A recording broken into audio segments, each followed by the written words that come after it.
Il est 20 h, bonsoir à tous, voici les titres de l'actualité de ce samedi. À la une, nous irons à la Martinique alors que de fortes pluies ont provoqué des inondations dans le sud de l'île. Plusieurs axes routiers ont été coupés, une cellule de crise a été mise en place. L'Égypte refuse toujours d'évoquer la thèse de l'attentat 24 heures après les révélations de l'une des boîtes noires de l'Airbus de la compagnie Metrojet. Question ce soir sur la sécurité de l'aéroport de Sharm el-Sheikh, alors que la Russie a dépêché 44 avions pour rapatrier ses touristes sur place. Nous irons au Caire et à Moscou. 4 Français sur 10 seraient prêts à accepter d'avoir à bord de leur véhicule un boîtier qui enregistrerait leur conduite. Plusieurs compagnies d'assurance leur proposent en échange de réduire la facture de leur contrat. La politique et les ténors des Républicains ont-ils fait le choix de l'unité à quelques semaines des élections régionales? Nous retrouverons Guillaume Darey qui a suivi aujourd'hui leur conseil national. Parallèlement, les questions de sécurité cristallisent le face-à-face entre Nicolas Sarkozy et le Premier ministre Manuel Valls. Notre carte postale du jour et nous partirons à la rencontre de ces touristes étrangers qui se promènent sur les ponts de Paris en robe de mariée. Quel est le coût de cette photo souvenir? Décryptage d'un business florissant. Enfin, une rencontre ce soir avec Nicolas Vanier, explorateur de la planète. Il vient nous apporter son regard notamment sur le Grand Nord. Question également à l'aventurier qui s'était lancé un défi, celui d'une incroyable course de chien de traîneau. À tout à l'heure. Voilà pour les titres. Bonsoir à tous. L'île de la Martinique a donc subi un épisode de forte pluie accompagné d'orages ces dernières heures. À la clé, d'importantes inondations, vous le voyez. Plusieurs axes routiers restent toujours ce soir coupés. La vigilance orange a été maintenue. Le point avec Diane Schlinger. Cerné par les eaux, en pleine rue. Cet homme a frôlé la noyade. Impossible pour ses passants de l'aider. Il sera secouru par les pompiers. Plus loin, ce marché couvert a failli se transformer en piège. Les habitants se sont retrouvés coincés.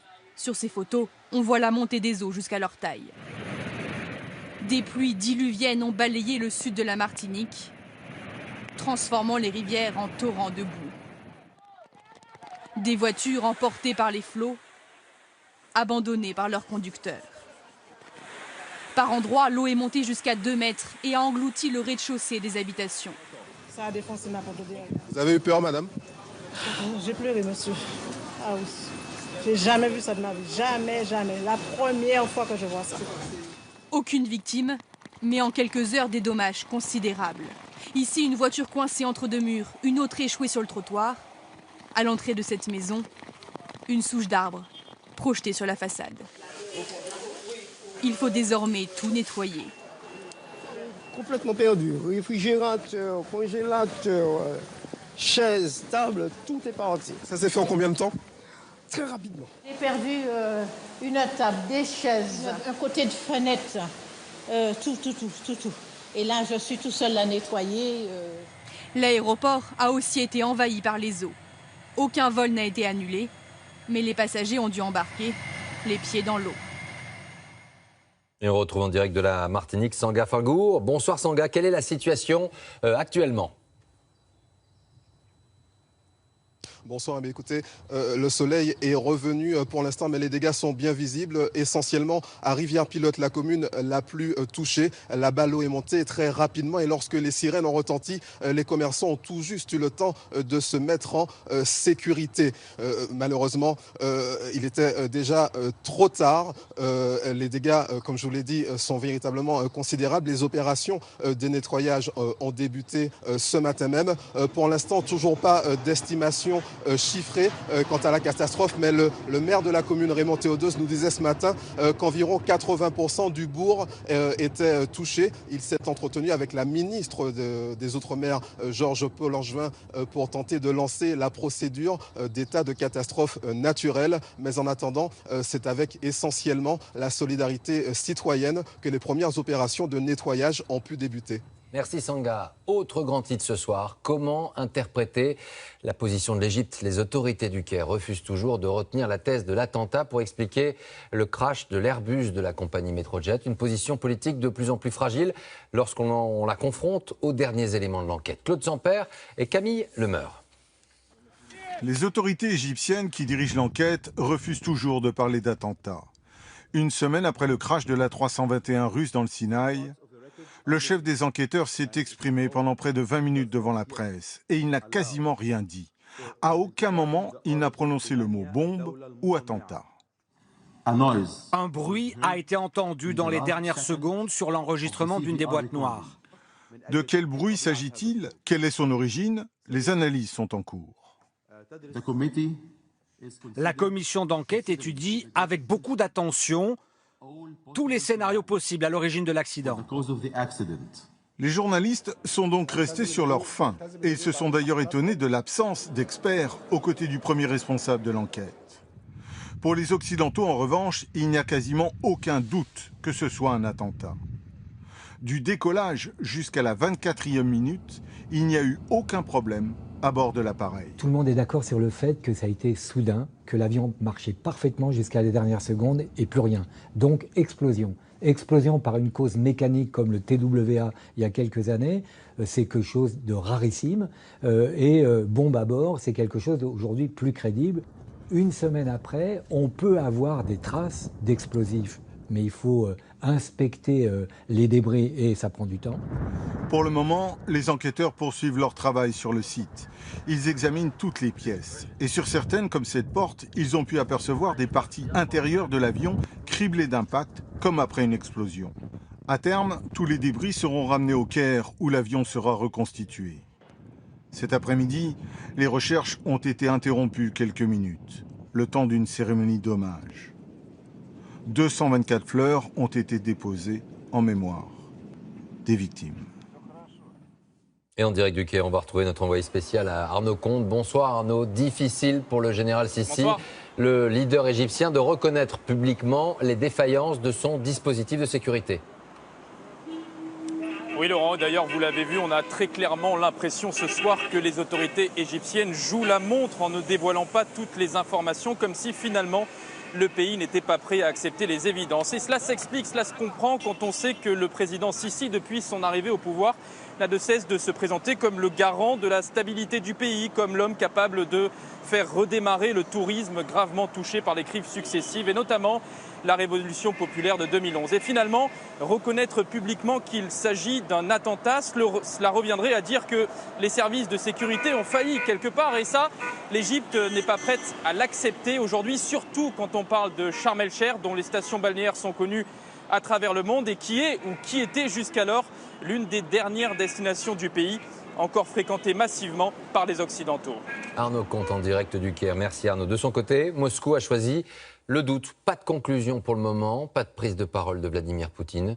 En direct sur place, Dominique Derda. Dominique, en revanche, des milliers de touristes russes, près de 80 000, sont appelés à rentrer à la maison. Oui, et ça se passe plutôt bien, Laurent. Tout est fait ici pour que les choses se passent sans affolement. Et c'est plutôt le cas à la fois à Moscou, mais aussi en province. Une douzaine d'avions ont décollé aujourd'hui à vide à destination de Sharm el-Sheikh et d'Hurghada. Et quant aux Russes qui devaient s'envoler pour l'Égypte, eh bien, on leur propose d'autres destinations comme la Turquie ou bien encore Chypre. Et la plupart acceptent de bonne grâce. D'abord parce que c'est toujours difficile de renoncer à ses vacances à la dernière minute et aussi parce que l'Égypte, eh bien, tout compte fait, ils préfèrent éviter. Vous savez, on l'a dit, cette catastrophe ici a profondément ému l'opinion publique et il y a foule aux obsèques des victimes qui se succèdent au fur et à mesure que les corps sont rendus à leur famille. Merci Dominique. L'actualité en France, pour certains, il fait peur. Il est considéré comme une entrave à leur liberté. Pour d'autres, la mise en place d'un boîtier visant à surveiller leur conduite est plutôt une bonne idée. C'est ce que proposent plusieurs compagnies d'assurance afin d'inciter les conducteurs à la vigilance. Si c'est le cas, c'est votre prime qui pourrait diminuer mécaniquement. Emmanuel Mespled, Benjamin Lucas et notre bureau de Strasbourg. Vitesse, accélération, freinage, tenue de route dans les virages. Ce petit boîtier noir enregistre tout. Depuis quelques mois, 2 compagnies d'assurance proposent de l'installer dans votre voiture avec une promesse à la clé. Mieux vous conduisez, moins vous payez. Les automobilistes, eux, sont partagés. Ça paraît quand même un peu bizarre comme système. Puis ça permet vraiment de contrôler un peu tout ce qu'on fait. Moi, je roule normalement dans la correction, donc si je suis contrôlé, ça ne me dérange pas. Donner des bons points, on va dire, pour une bonne conduite, je trouve ça intéressant. Encourager les automobilistes à contrôler leur comportement pour faire chuter le nombre d'accidents sur la route. C'est le but du système, selon ce directeur d'une compagnie d'assurance. Ça récompense en fait l'engagement des conducteurs à veiller à la qualité de leur conduite. Donc c'est évidemment bien pour l'assureur puisqu'il y a moins d'accidents. C'est bien pour la société en général parce que les accidents souvent c'est à plusieurs. Et c'est bien aussi pour le conducteur lui-même puisqu'il va payer moins cher sa prime d'assurance. Mais les associations d'automobilistes sont méfiantes. La prévention routière ne serait qu'un prétexte pour séduire de nouveaux clients. Pourquoi ça réduirait le nombre de morts sur les routes? C'est la question à se poser. C'est pas parce qu'on sait et on connaît la cause de l'accident qu'on l'a évité. C'est pas parce qu'on vous pose un mouchard sur la voiture que du jour au lendemain, vous allez modifier votre comportement au volant. En tout cas, aux États-Unis, où les boîtes noires sont obligatoires sur les voitures neuves depuis plusieurs années, le nombre d'accidents de la route a chuté de 20% en 5 ans, selon les autorités. Bref, le trafic aérien a été fortement perturbé ce matin à Orly. Des vols en provenance de Nice, Bordeaux, Toulouse ont dû être déroutés. D'autres sont tout simplement restés cloués au sol. C'est une panne informatique qui était à l'origine de tout cela. Des perturbations qui ont empêché Alain Juppé de se rendre au Conseil national des Républicains à la Mutualité à Paris. Ce matin, l'ancien Premier ministre a d'ailleurs souhaité tweeter l'information avec ces mots. Dommage, j'avais préparé un bon discours. En direct sur place, on va retrouver Guillaume Daret. Bonsoir Guillaume. À quelques semaines des régionales, Nicolas Sarkozy a eu du mal aujourd'hui à réunir toute la famille autour de lui et pas uniquement pour des raisons de trafic aérien. Absolument Laurent, puisqu'effectivement quasiment aucun des rivaux de Nicolas Sarkozy n'était présent cet après-midi pour écouter son discours. Alain Juppé, vous l'avez dit, bloqué à Bordeaux. François Fillon en Outre-mer pour soutenir un candidat. Bruno Le Maire, lui, est bien passé ce matin, mais il n'est pas resté cet après-midi. En réalité, aucun d'entre eux n'avait vraiment envie de se retrouver en rang serré ici derrière l'ancien président à l'applaudir alors qu'ils sont déjà tous tournés vers la primaire de 2016. Pour autant, et malgré cela, Nicolas Sarkozy, lui, a continué tout au long de cette journée à se poser en rassembleur, en garant de l'unité de sa famille politique parce qu'il est persuadé qu'à terme, cela payera. Le patron des Républicains qui s'en est pris aussi dans son discours au gouvernement et plus particulièrement à Manuel Valls sur la question de la sécurité et de l'autorité de l'État. Vous le savez, depuis quelques jours, les deux hommes s'affrontent durement sur ces questions. Je vous propose d'ailleurs de regarder ce reportage, ce décryptage. Il est signé Maryse Burgot et Lou Cricorian. Nicolas Sarkozy et Manuel Valls se disputent le même costume, celui qui incarne la sécurité, l'autorité de l'État. Mes chers amis, un duel à distance illustré par l'ironie cet après-midi du président des Républicains. Monsieur Valls est très content de la façon dont l'autorité s'exerce en France. On ne doit pas lire les mêmes journaux, on ne doit pas regarder les mêmes télévisions. Si ce n'est pas la chienlit, qu'est-ce que c'est que la chienlit? Mardi dernier, déjà, Nicolas Sarkozy dénonce l'autorité bafouée de l'État. Manuel Valls lui répond sur le champ. Dire qu'il n'y a pas d'autorité de l'État, quand soi-même, je veux parler de Nicolas Sarkozy, on a affaibli pendant des années l'État. Ça n'est pas sérieux et ça n'est surtout pas responsable. Deux ex-ministres de l'Intérieur, deux ex-premiers flics de France. Descends un peu le dire, descends un peu. Et une même fermeté dans les situations d'hostilité. Si tu crois que son insultant... Illustration hier à Moiran. Manuel Valls est hué. Quelques jeunes lui manquent de respect. Il fait acte d'autorité. Empêchera la République d'avancer, hein, bien sûr. Alors, vous m'évacuez ces gens-là, s'il y a la moindre insulte à l'égard du Premier ministre, on les interpelle. Merci. Ils se ressemblent forcément, puisqu'ils sont, disons, dans leur gène, il y a d'abord la sécurité et l'autorité. Donc évidemment, il y a une ressemblance. Simplement, effectivement, ils sont sur le même petit mouchoir de poche, et ils le veulent tous les deux. Et donc c'est une bataille, à mon avis, qui n'est pas finie. Deux hommes et une même volonté, ne surtout pas laisser le Front National accaparer les thèmes sécuritaires et engranger ainsi de gros bénéfices électoraux. Cette semaine, deux ventes aux enchères de diamants pourraient battre de nouveaux records. Tout cela se déroulera à Genève. Pourquoi aujourd'hui encore cette pierre précieuse fait-elle l'objet de tant de convoitises? Elle a souvent alimenté des conflits en Afrique. Aujourd'hui, comment ces ventes sont organisées, réglementées? Reportage à Anvers, Marc de Chalvon, Valérie Le Rouge et Bertrand Catrice. Ce diamant d'un bleu clair et limpide, estimé par certains à 50 millions d'euros. Cette pierre rose, tout aussi rare, un diamant aussi, peut-être 25 millions d'euros. Ces 2 pièces exceptionnelles vont être mises aux enchères à Genève dans les jours qui viennent. Une semaine de tous les records. Les diamants de couleur ont pris énormément de valeur durant les 10 dernières années et parfois même doublé leur prix. Nous avons battu certains records qui, à chaque vente, se réalisent. Diamants éternels, si rares et si convoités, toujours plus chers en tout cas, comme si son prix n'obéissait à aucune règle. Anvers en Belgique. Depuis 5 siècles, la capitale mondiale du diamant. Dans ce clip promotionnel, la ville se targue de voir transiter 80% de la production de diamants bruts dans le monde. Dans 2 rues, c'est ici que tout se décide, tout se négocie à prix d'or. La famille Beck, fabricant de diamants à Anvers depuis 5 générations, autant dire qu'ici, on connaît la pierre précieuse. Et Axel, le dernier de la lignée, qui décide de la forme à donner au diamant. Je mets la pierre sur la plateforme. Mon métier, c'est d'analyser la pierre. Par exemple, cette pierre-ci, on peut très bien la tailler comme une pierre. Ça calcule quelle est la plus grande pierre qui en sort. Pour trouver la matière première, la façonner, Axel Beck parcourt la planète. Je vais acheter du diamant brut en Afrique du Sud. Après, on envoie la marchandise ici à Anvers, où on analyse toutes les pierres individuellement. Et après, une partie du travail de fabrication est faite ici. Et toutes les pierres chères sont taillées en Belgique. Par contre, les plus petites pierres sont taillées en Inde. La mondialisation du marché du diamant s'inscrit jusque dans les rues du quartier des diamantaires d'Anvers, où les négociants indiens concurrencent de plus en plus la communauté juive orthodoxe. Et qui dit marché mondialisé dit aussi marché soumis à la conjoncture. Ce diamantaire flamand est inquiet notamment des difficultés actuelles en Asie. Le plus important changement, c'est en Inde et pas en Chine. Les ventes de diamants là-bas, ça a diminué beaucoup. Et parce qu'en Inde, les Indiens ne peuvent pas vendre leurs marchandises en Inde, ils vont à Anvers et ils diminuent les prix pour essayer de vendre. Et de fait, le marché du diamant souffre en ce moment. Une baisse des prix de 9% prévue en 2015, provoquée principalement par le ralentissement économique asiatique. À part pour ces pièces les plus exceptionnelles, la hausse des prix du diamant n'est pas éternelle.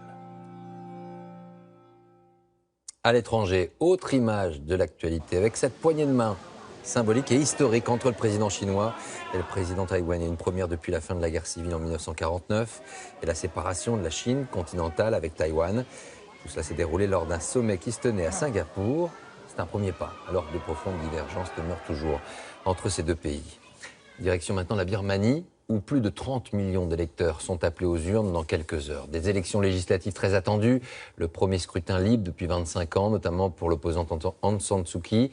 Celle que l'on surnomme la Dame de Rangoon espère toujours jouer un rôle politique de premier plan.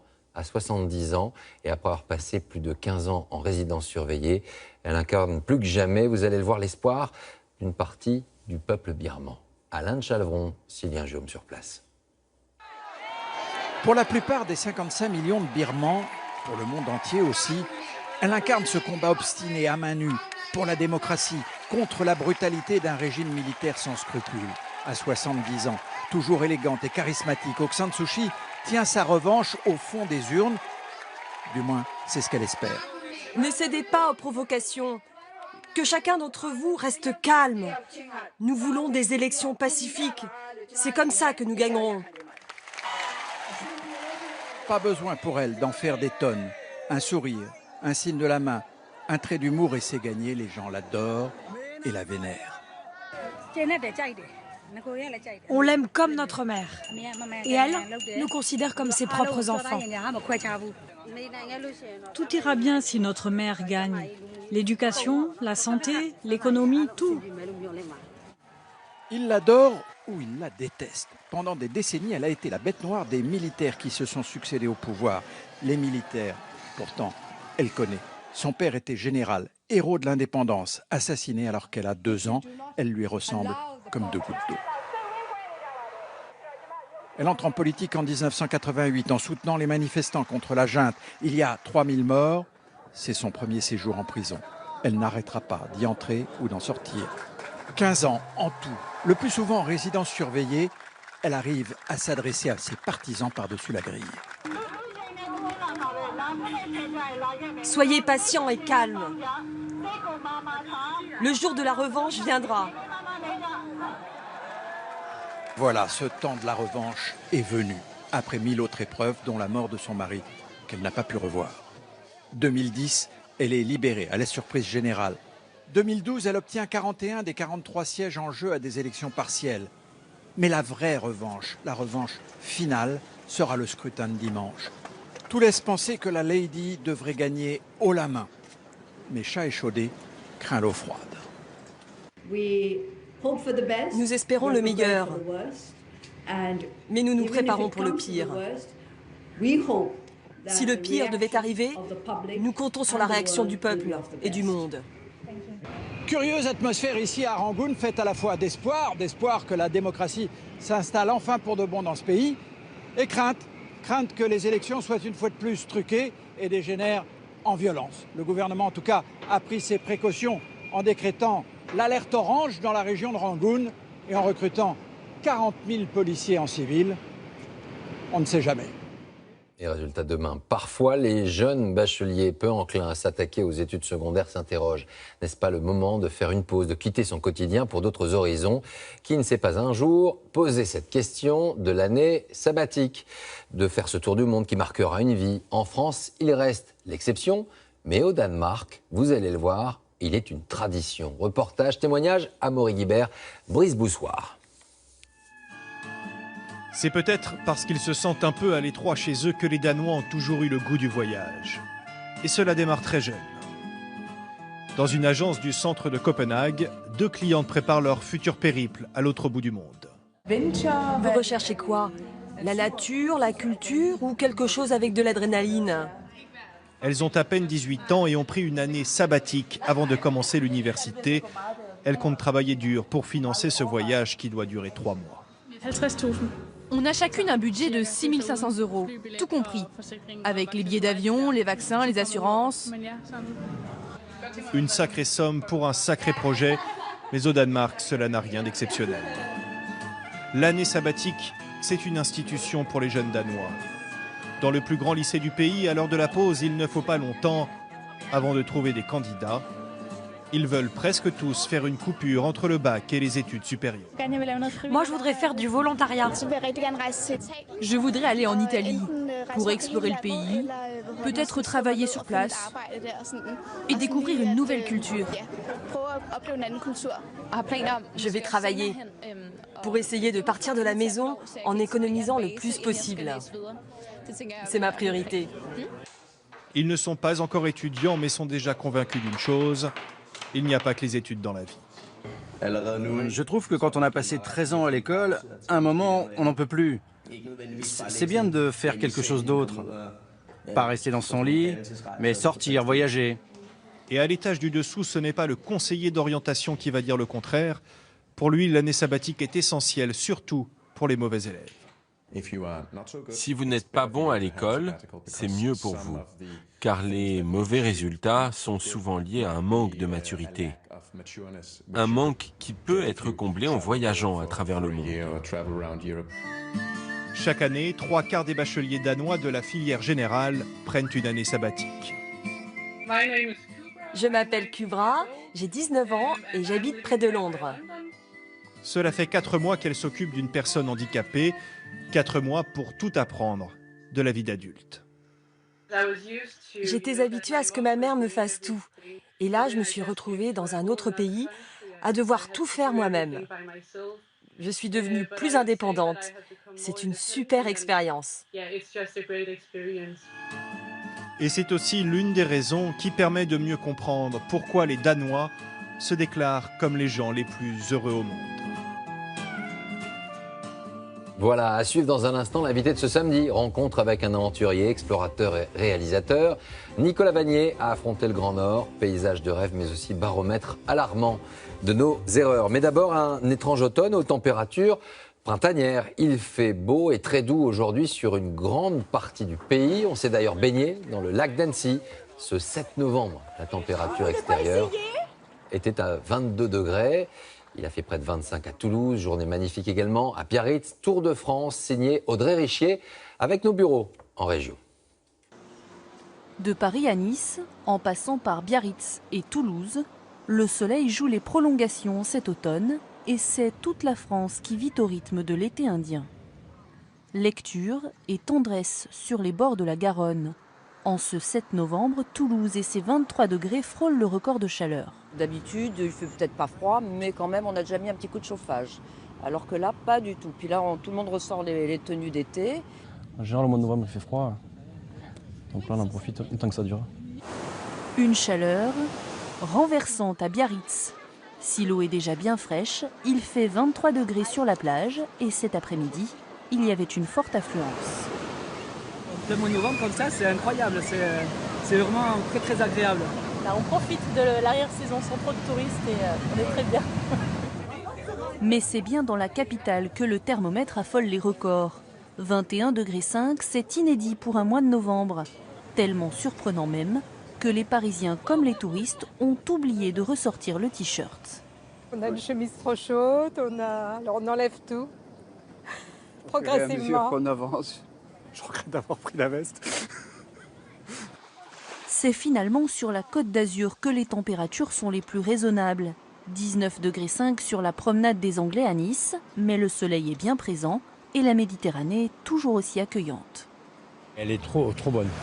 Pas trop dur d'y entrer ? C'est de rentrer, mais après une fois qu'on est dedans, on a l'impression que c'est sublime. Pas froide du tout, non. On peut rester une bonne demi-heure sans se refroidir, pas de problème. Et l'hiver ne semble pas pressé d'arriver. La douceur devrait nous accompagner tout le début de la semaine. Alors, profitez. Une limousine s'arrête sur un pont parisien. En sort un jeune homme en smoking et une jeune femme en robe de mariée. La scène est devenue presque banale à quelques pas des Invalides ou de l'Assemblée nationale. Ils sont ainsi des milliers de touristes en visite dans la capitale à vouloir vivre la même scène, immortaliser cet instant de vie. Tout cela sans surprise alimente un business assez florissant. Grand format signé Élie Stern, Hervé Pozzo, Éric Delagneau. Une photo inoubliable au pied d'un des monuments les plus célèbres du monde. Tout marié en rêverait et ces touristes ont traversé la terre entière pour le vivre. Un décor de carte postale où chaque détail compte. Vous vous asseyez ici, avec vos jambes devant moi. Ce couple, venu de Birmanie, a embauché une photographe qui ne laisse rien au hasard. La photo est préparée, posée, tout doit être parfait.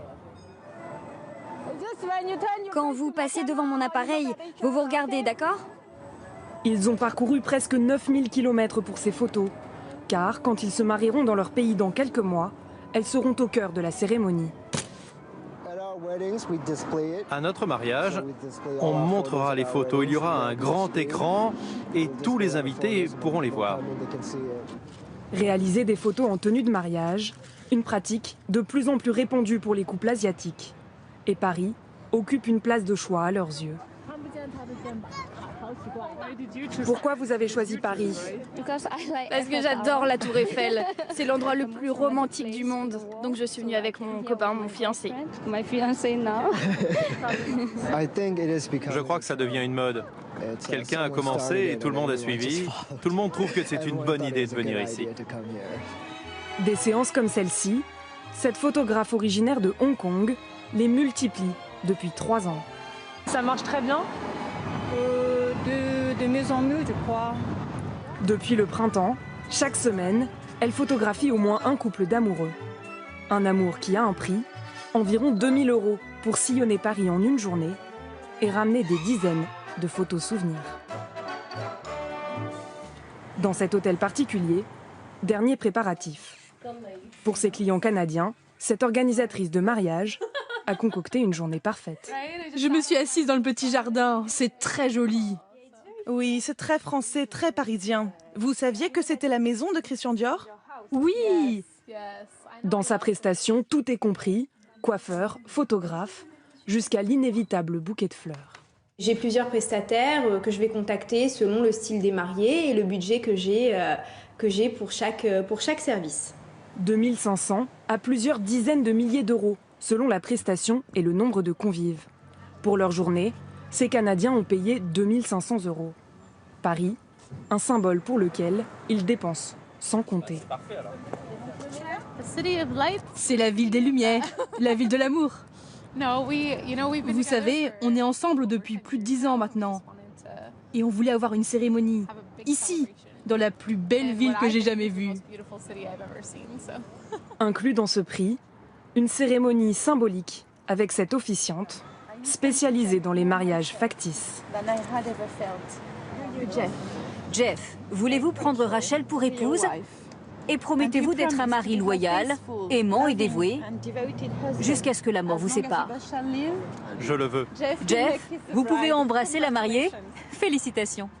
Les mots sont les mêmes que dans une mairie, mais n'ont pas tout à fait la même valeur.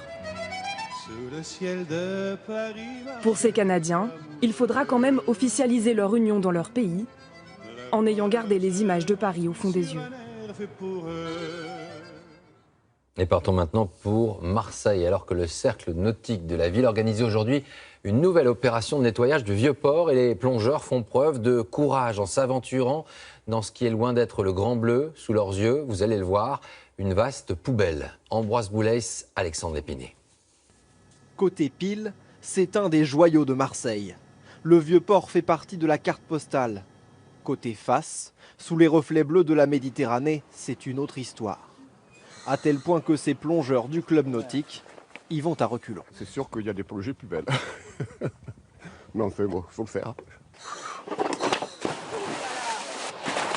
À seulement quelques mètres sous la surface, se cache un panorama insoupçonné. Des monceaux de déchets recouverts d'une couche de vase. Du mobilier urbain, comme ces conteneurs de poubelles. Ou ces blocs de béton tombés d'un chantier.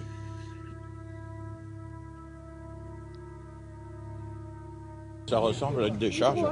Il y a des seaux en plastique, des tables, des grosses chaînes, des caisses, on ne sait pas trop ce que c'est. Voilà, c'est une décharge publique. Mission des plongeurs, remonter un maximum de déchets à la surface. Aidés en cela par des plaisanciers. C'est Roger qui fait tout. Roger, c'est lui, mon plongeur. Roger descend, il croche et je monte. Allez, Roger. Allez, des bras. Allez, à la force des bras, le vieux port se met à recracher ses plus beaux trésors d'archéologie sous-marine. Époque, fin 20e, début 21e. L'année dernière, on en a ramené des tonnes. On n'aurait presque plus les revendre. De tous les magasins. Hein. Ils font les courses et puis ils jettent à la mer. Je pense que c'est des incivilités caractérisées et qu'il faudrait punir, à mon avis, assez sévèrement pour que ça s'arrête. Le vieux port se révèle une caverne d'Ali Baba, remplie d'objets pour le moins inattendus. C'est quoi ça? C'est un panneau de signalisation. C'est quoi la signalisation? Talus stationné. En une matinée, ces bénévoles ont repêché plus de 2 tonnes de déchets au bord des quais. Mais le vieux port cache de quoi alimenter encore bien des bennes à ordures. Vous pensez qu'un jour vous pourrez le nettoyer complètement? Non, c'est pas possible, parce que de toute façon, ce qu'on a fait aujourd'hui, on avait déjà fait l'an dernier, et il y en a toujours autant.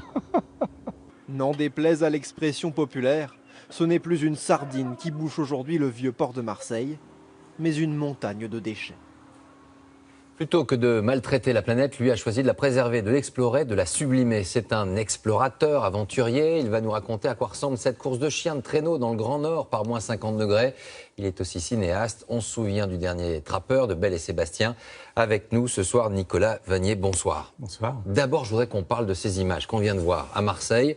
Le vieux port, des caddies, des roues, des poubelles. Faut pas aller très loin sur la planète pour voir que finalement on la maltraite, cette planète. Non, c'est triste, mais ce qui est peut-être encore plus triste, c'est que la mer et les océans, c'est partout une poubelle. C'est pas simplement qu'à Marseille. Au fin fond d'Alaska, sur ces côtes magnifiques sauvages, on trouve des bouteilles en plastique et des animaux qui absorbent en prenant ces bouteilles en plastique pour des proies ou autres et qui meurent. Et donc, c'est ça le drame. Le drame que vous avez donc vu avec vos yeux, que vous allez nous raconter dans un instant. D'abord, quelques éléments de portrait. On va parler également de ce Grand Nord que vous connaissez bien. On regarde tout cela avec Sonia Sadoun et on se retrouve juste après. L'empreinte résonne dans le silence du Grand Nord. Le Grand Nord, Nicolas Vanier ne cesse de le parcourir depuis 30 ans. Laponie, Québec, Alaska, puis ce périple de plus de 8000 km à travers la Sibérie. J'aime ça. Calme qui règne dans ces espaces-là. Une aventure impossible sans eux. C'était bien dans le traîneau? Sa meute, 10 chiens de traîneau qui partagent sa vie. C'est rien de grave, mademoiselle. 2 jours, t'es bonne pour le service. Yap, yap. Une vie d'aventure souvent exaltante, parfois difficile. Oh, j'ai plus l'âge de faire ces trucs-là, moi.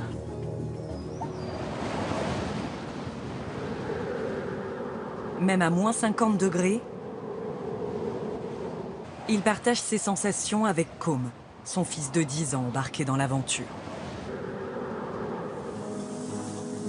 Ça va, Com? Ouais. T'as mis ta capuche? Là, pour pas avoir froid. Ensemble, ils traversent le lac Baïkal.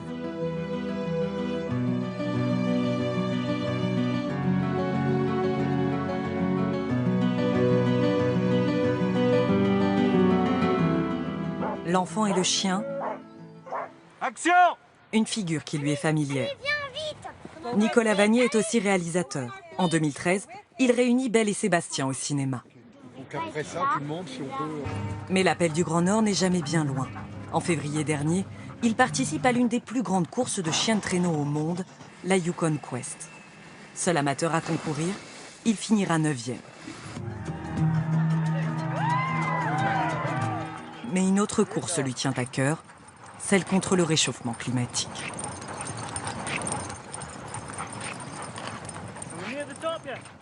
Alors, on va parler de tout cela avec Nicolas Vanier. D'abord, c'est facile de revenir du Grand Nord pour un petit garçon qui a vécu une telle aventure, comme on l'a vu aujourd'hui, et revenir ici, dans ce...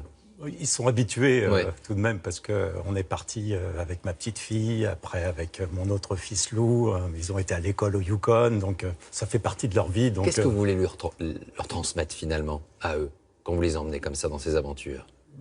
J'ai envie qu'ils aient les pieds sur terre, qu'ils soient émerveillés bien évidemment par cette nature, parce que je pense que être émerveillé, ça donne envie justement de protéger. Je pense que c'est par là aussi que passe peut-être ce combat qui est devenu le mien depuis que effectivement je vois les dégradations dans le Nord qui sont les conséquences de ce réchauffement climatique. J'ai traversé ce territoire anéanti, j'ai vu cette nature chaos étendue, agonisante sur le ring de notre inconscience.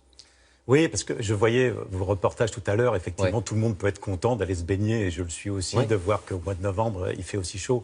Ce qu'il faut comprendre, c'est que la fenêtre de tir actuellement, pour essayer d'enrayer cet emballement climatique, elle est en train de se refermer. Parce que c'est sans doute très abstrait pour ceux qui nous regardent très rapidement. Un exemple concret, tout le Grand Nord, tout repose sur ce qu'on appelle le permafrost. Le permafrost, à cause de l'émission de gaz à effet de serre, est en train de fondre. Sous le permafrost, il y a un méthane qui est piégé depuis des millénaires dans des quantités absolument phénoménales. Rien à voir aujourd'hui avec l'effet de serre. C'est-à-dire que... Voilà, qui se trouve du coup libéré dans l'atmosphère et va donc se mélanger aux gaz à effet de serre qui sont la résultante de la combustion de nos énergies fossiles. Et donc, encore plus de permafrost qui dégèle, donc encore plus de méthane. Et donc tous les scientifiques nous disent que si on dépasse 2 degrés, on va connaître cet emballement et cette bombe à retardement, par exemple, mais il y en a beaucoup d'autres, elle va nous péter à la figure, et surtout elle va péter à la figure de qui? De Com, de nos enfants à tous, de nos petits-enfants. Vous nous parlez de cette urgence, on l'entend, il y a une prise de conscience au sein de la population, c'est certain, au sein des États également, on l'a vu, la Chine semble faire un pas cette semaine. Ça fait du bien d'entendre ça, effectivement, pour ceux qui, en tout cas, souhaitent que la COP21 soit un succès. Le président américain, hier, qui a refusé, effectivement, cet oléoduc, c'est un message fort. Est-ce que vous y croyez, vous, à ces résultats que l'on doit obtenir dans quelques semaines, ici, à Paris?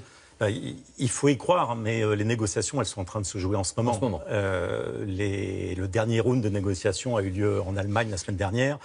Les pages qui ont été publiées ne sont pas très rassurantes. Disons qu'on a l'impression qu'on se dirige vers un semi-succès. Donc ce qu'il faut absolument, parce qu'il nous reste 20 jours, 25 jours, il faut que ceux qui nous regardent, que le peuple français qui a été tellement souvent capable de se lever, de s'indigner. Il faut qu'ils participent, par exemple, les 27 et 28 novembre à ces marches. Il faut qu'ils disent au gouvernement « osez, osez, osez », parce que je pense que les politiques aussi ne peuvent pas tout.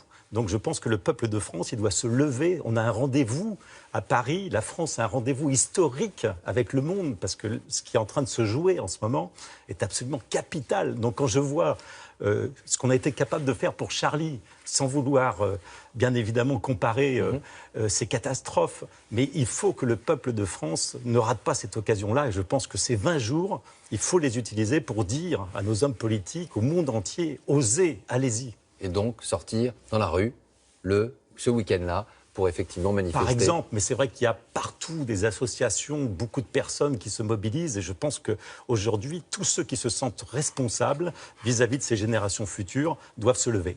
Merci. On va juste regarder quelques images d'autres aventuriers. J'imagine que vous les respectez également. 2 hommes, François Gabard, Pascal Bidégory. Ils ont remporté aujourd'hui, ce matin, la Transat Jacques Vabre. Ils sont arrivés au Brésil sur leur multicoque. Et ils avaient l'air assez soulagés. Vous, dans ce livre, vous nous racontez cette grande course incroyable parce qu'il y a l'explorateur et l'aventurier. On le voyait sur ces images, vous avez failli craquer à plusieurs reprises. C'est un défi, c'est une mise en danger presque que vous réalisez quand vous faites ce genre de course-là. C'est un petit peu le Vendée Globe des mushers. Oui. Les mushers, c'est les conducteurs Oui. de chiens de traîneau. C'est une course d'abord absolument passionnante, 1600 km qui font traverser des paysages extraordinaires de Canada et d'Alaska. Avec des chiens que vous aimez. C'est important de le préciser parce qu'il y en a qui remettent en question ce genre d'épreuve avec effectivement le plus grand de ces cadeau chiens. que l'on puisse faire à un chien de traîneau, c'est le faire courir. Et ce qu'il y a d'extraordinaire sur une course comme celle-ci, c'est que finalement, on gère le plaisir que les chiens ont de courir. Ce qu'il faut savoir, c'est que si les chiens ont une petite baisse de morale ou sont fatigués, ils vont ralentir. S'ils ralentissent, on n'a plus la dynamique pour pouvoir suivre. Donc finalement, on gère ce que les Canadiens appellent le will to go, c'est-à-dire leurs immenses plaisirs de courir. Et ça, c'est extraordinaire. Et vous nous racontez tout cela dans ce livre, La Grande Course, XO Édition. Merci pour votre appel lancé ce soir, Nicolas Vanier. Merci à vous. Un mot de football. Et le Paris Saint-Germain poursuit sa route tranquillement en tête de la Ligue 1. Nouvelle victoire aujourd'hui au Parc des Princes. Score fleuve, 5-0 face à Toulouse. Et un public presque habitué au Parc des Princes désormais à ces victoires. 4 et 5 buts. Merci à vous de nous avoir suivis. Fin de cette édition. La météo, Nathalie Riouet. Rendez-vous demain dès 13h. Invité exceptionnel de 13h15 pour un portrait et une interview. Le ministre de l'économie, Emmanuel Macron. Tout de suite, les grosses têtes présentées par Laurent Ruquier avec toute sa bande. Passez une très très belle soirée sur France 2. Et à demain. Merci.